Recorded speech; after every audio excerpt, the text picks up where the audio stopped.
ko panike kuva mu gitondo yabyutse, afontoma zari zikomeye kugeza izi saha n'ubu haracyumvikana umurindimo y'intwaro rero hagati y'imirwano ihuza abazarindo n'igisirikare cy'u Rwanda. Hari panike rero kuva mu gitondo cy'iyi dimanche muri Kavumu, lokalite iri mu birometero bigera kuri 30 mu majyaruguru ya Bukavu, cyane cyane hafi ya poro provinciale ya hariya muri Sud Kivu.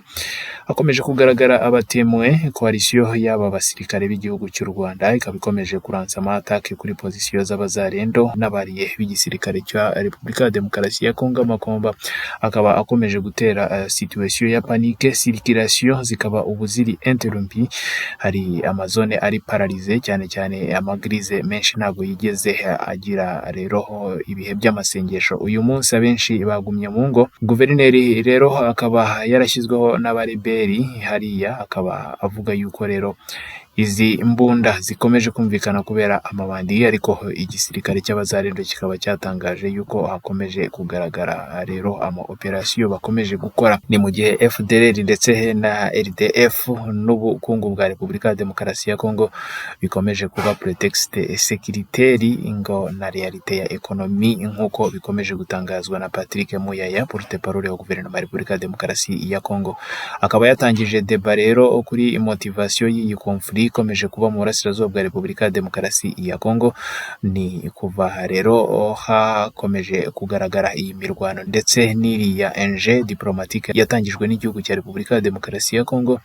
Muri message rero yashyizwe ku rubuga rwa réseaux sociaux za guverinoma ndetse n'iza Patrick Muyaya, akaba yakarifiye FDLR nka pretexte éternel ikomeje kuvugwa na Kigali kugira ngo bajustifie rero rezo za implication sécuritaire yisubiramo ku butaka bwa Repubulika ya Demokarasi ya Kongo.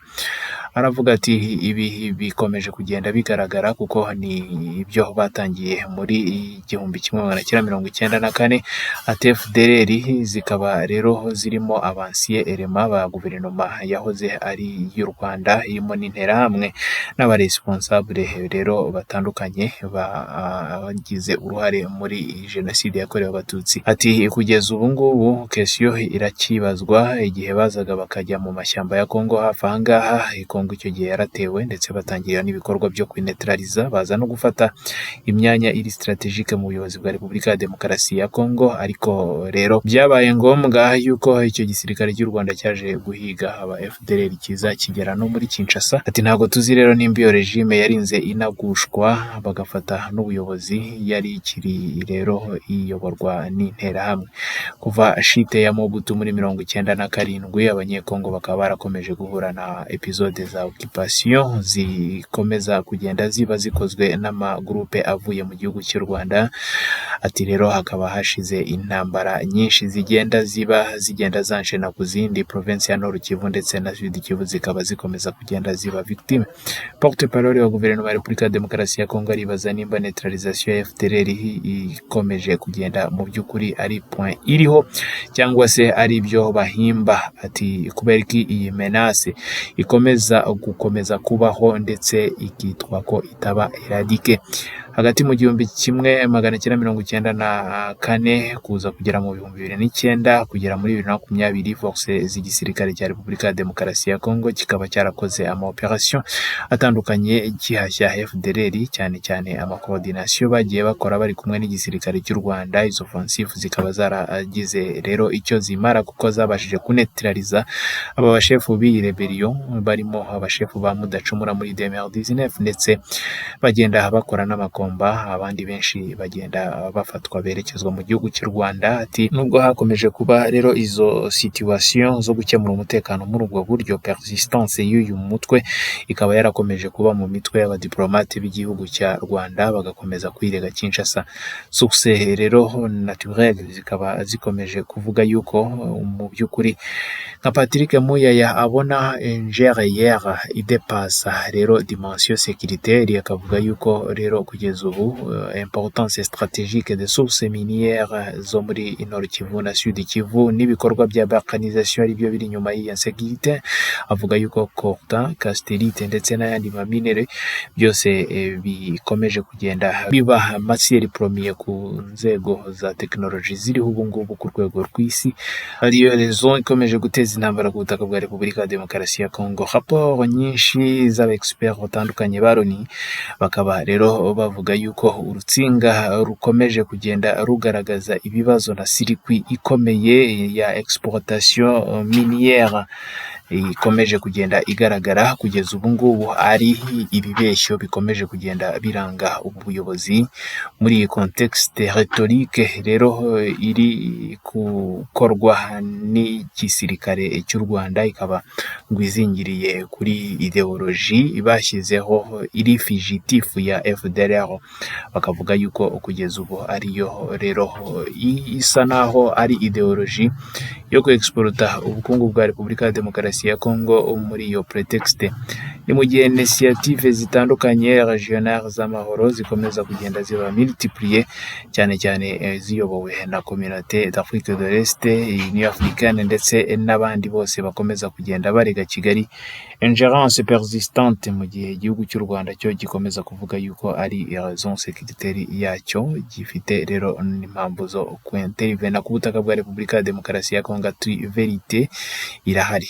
Patrick Muyaya yavuze yuko position ya guverinoma ya Congo ngo ivuga ko destabilisation durable y'uburasirazuba bwa Repubulika ya Demokarasi ya Congo ngo kugeza ubu ngubu birenze cyane ngo intervention étrangère, ahubwo ari gestion transparente kugeza ubu ya resource naturelle ishobora gusubiza ikibazo gikomeje kubaha ingume ku butaka bwa Repubulika ya Demokarasi ya Congo. Komeza tugukurikirane gatanu ku kandi isakaza tuje konti système James Gare, turagaruka umwanya isakaza tuje konti système James Gare, twizere ko dahama kudukurikirana gatanu ku kandi tuje kugira ngo tuguhe update. Kugeza ubu abo rero na bareberi barimo kwiruka, ingabo z'u Rwanda zikaba zahisemo kuyabangira ingata nyuma yo kugerageza kurasa rero muri Haut Plateau, igice kimwe rero cya FARDC secte irimo abasirikare ba IBU bakaza kubasubirana inyuma, urusasu rugaca ibintu bakaza guhitamo kwiruka. Iyi video irerekana rero bahitamo gushyira ubuzima bwabo rero ku ngata bakirukanka mu rwego rwo gushaka rero kugerageza kubona uko bakira aya masasu. Violent combat zikaba ziri rero mu bice bitandukanye kuri uyu munsi. Rero Kavumu ikaba iri mu birometero bigera kuri 30 uvuye mu mujyi wa Bukavu mu burasirazuba bwa Repubulika ya Demokarasi ya Congo. Abazarendo bakije umuriro bikubitana rero n'iki kibazo cyuko abasirikare b'u Rwanda bari batangiye kurasa kuri position z'igisirikare cya FARDC. Abazarendo baragota biza kurangira bahisemo kuyabangira ingata kuva mu masaha ya saa 11 z'igitondo kuri iyi dimanche. Abanyamakuru bacu bari hariya batangiye kujya batwoherereza rero izi affrontement zagiye zitera dega ikomeye. Urebye amafoto wagira ubwoba.